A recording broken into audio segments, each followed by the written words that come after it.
আশরাফ আলী থানভী রহমতুল্লাহ আলাইহি বলেন, কোন ব্যক্তি যদি রাসূলের সুন্নাত অনুযায়ী জীবন পরিচালনা করে আল্লাহ তাকে 6টা পুরস্কার দান করবেন। কয়টা?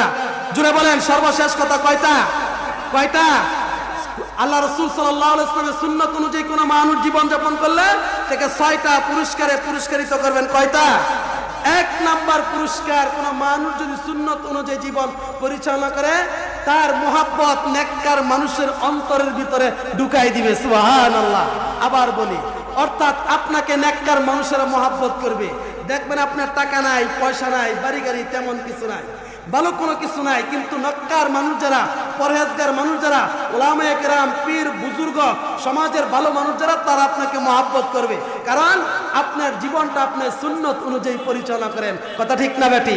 1 নাম্বার পুরস্কার দান করবে, নেককার মানুষের মধ্যে আপনার মহব্বত ঢুকাই দিবে। কথা ঠিক না বেটি?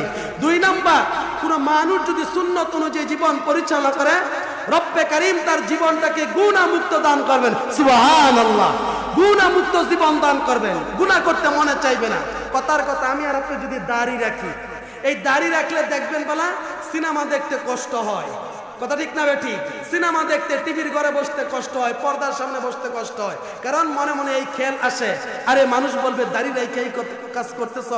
আবার দাড়ির সাথে সাথে যদি টুপি পরি, দেখবেন মানুষের অনেক গুনাহ থেকে সেভ হয়। টুপির সাথে সাথে যদি, দাড়ির সাথে সাথে যদি গুল জামা পরি, পাঞ্জাবি পরি, দেখবেন আরো গুনাহমুক্ত জীবন হয়। কথা ঠিক না বেটি? এর 1 নাম্বার হলো সুন্নতের কারণে। কথা ঠিক না বেটি? এই জন্য আল্লাহ রাসূল সাল্লাল্লাহু আলাইহি ওয়াসাল্লাম বলেন, কোন মানুষ যদি সুন্নত অনুযায়ী জীবন যাপন করে তার গুনাহমুক্ত জীবন হবে, গুনাহ করতে মনে চাবে না সুন্নতের বদৌলতে।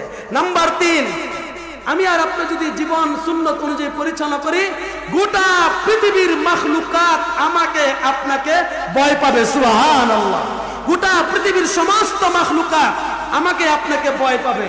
আফসোস, পরিতাপের বিষয়, আজকে মানুষ র্যাবকে ভয় পায়, পুলিশকে ভয় পায়, আনসার বিডিআরকে ভয় পায়, সরকারকে ভয় পায়, হুমুক দল নেতা নেত্রীকে ভয় পায়, অথচ রব্বে কারীমকে ভয় পায় না। কথা ঠিক না বেটি? অথচ আল্লাহ রাসূলের সাহাবীরা সুদূর আফ্রিকাতে দাওয়াত নিয়ে গেছে, কিতাবের মধ্যে আসছে, গিয়ে শুধু জঙ্গলার সমস্ত জানোয়ারকে বলছেন, ইয়া আইয়ুহাস সিবা নাহনু আসহাবি রাসূলিল্লাহি সাল্লাল্লাহু আলাইহি ওয়াসাল্লাম জি'তু বিল মাদিনাতিল ক্বরিয়া। ও জঙ্গলার হিংস্র জানোয়ার, শুনো, আমরা এই আফ্রিকাতে আসছি দাওয়াত নিয়ে, এখন এই মুহূর্তে জঙ্গলা ছেড়ে পরিষ্কার করে দাও। কথা বলতে দেরি হয়েছে, জঙ্গলার বাঘগুলো, সাপগুলো জঙ্গলা ছাড়তে দেরি হয় না। এই কথা ঠিক না বেটি? এর 1 নাম্বার কারণ, তারা সুন্নত অনুযায়ী জীবন যাপন করছে। কথা ঠিক না বেটি? এই জন্য আমি আর আপনি যদি সুন্নত পালন করি, গোটা পৃথিবীর সমস্ত ক্ষমতাধর শক্তি আমাকে আপনাকে ভয় পাবে। কথা ঠিক না বেটি? যদিও পকেট ভর্তি টাকা না থাকে। আশরাফ আলী থানভী রহমতুল্লাহ বলেন, 4 নাম্বার যে ফজিলত দান করবেন সুন্নত অনুযায়ী জীবন যাপন করলে, সেটা হলো রিজিকের ব্যবস্থা করে দিবেন আল্লাহ। কে? আল্লাহ রাব্বুল আলামিন রিজিকের ব্যবস্থা করে দিবেন। মুহতারাম হাজরিন, যে কথা বলতেছিলাম, আমি আর আপনি যদি আমার জীবনটাকে, আমাদের পারিবারিক জীবন, সামাজিক জীবন, গোটা রাষ্ট্রীয় জীবন, গোটা পৃথিবীটা যদি আমরা রাসূলের সুন্নত অনুযায়ী জীবনটা পরিচালনা করি, 4 নাম্বার যে ফজিলতটা দান করবেন সেটা হলো আল্লাহ রাব্বুল আলামিন রিজিকের ব্যবস্থা করে দিবেন। হাদিসের মধ্যে অসংখ্য অগণিত ঘটনা আছে। একদিন কাবা ঘরের চত্বরের মধ্যে এক ভিক্ষুক আইসা, আবু জাহেল, উতবা, সাইবা দুষ্ট লোকের একসাথে বসা, আইসা হাত মারলো, হাত পাততো। আবু জাহেল দুষ্টামি করে কোনো ভিক্ষা না দিয়ে, টাকা পয়সা না দিয়ে বললো, ওই যে আলী বসা, আলী, এই যে দিকে তাকে মুরব্বী বললো, ওই যে আলী বসা, আলীর কাছে যাও, আলী টাকা দিবে। আলী রাদিয়াল্লাহু তাআলা বুঝতে পারছেন যে আমাকে অপমান করার জন্য, লজ্জা দেওয়ার জন্য এই কাজটা করতেছে। আলী রাদিয়াল্লাহু তাআলা যখন ভিক্ষুক আইসা তার কাছে হাত পাতলো, আলী রাদিয়াল্লাহু তাআলা বলল, হাত মুষ্টি করো। হাত মুষ্টি করার পরে, এরকম করার পরে আলী রাদিয়াল্লাহু তাআলা 3 বার দুরূদ শরীফ পড়লে হাতের মধ্যে 3 বার ফু দিয়ে দিলেন। এটা আবার আবু জাহেল তারা দেখলো যে আলী কি জানি দিয়ে ফু দিয়ে দিল। ওই ভিক্ষুক আবার যাইতেছে, বললো, এদিকে আসো, কি দিল তোমাকে? বললো, কি জানি দিল, ফু দিল। হাত খোলো। হাত খুইলো, দেখে 3টা স্বর্ণের দানা। সুবহানাল্লাহ।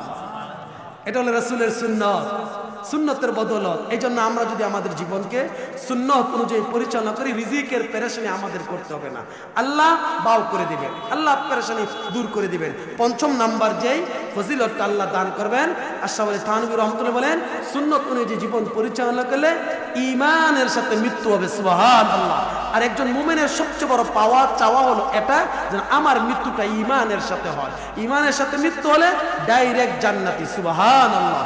ষষ্ঠ নম্বর যেটা দান করবেন, আমার আপনার দ্বীনের পথে চলা, অর্থাৎ ইসলামের পথে, কোরআনের পথে, সুন্নতের পথে আমার আপনার চলা অতি সহজ হয়ে যাবে। কথা ঠিক না ঠিক? এই জন্য আমি যে আলোচনাগুলো করলাম, আল্লাহ আমাদেরকে সুন্নাহ অনুযায়ী জীবন পরিচালনা করার তৌফিক দান করুক। আল্লাহুম্মা আমিন।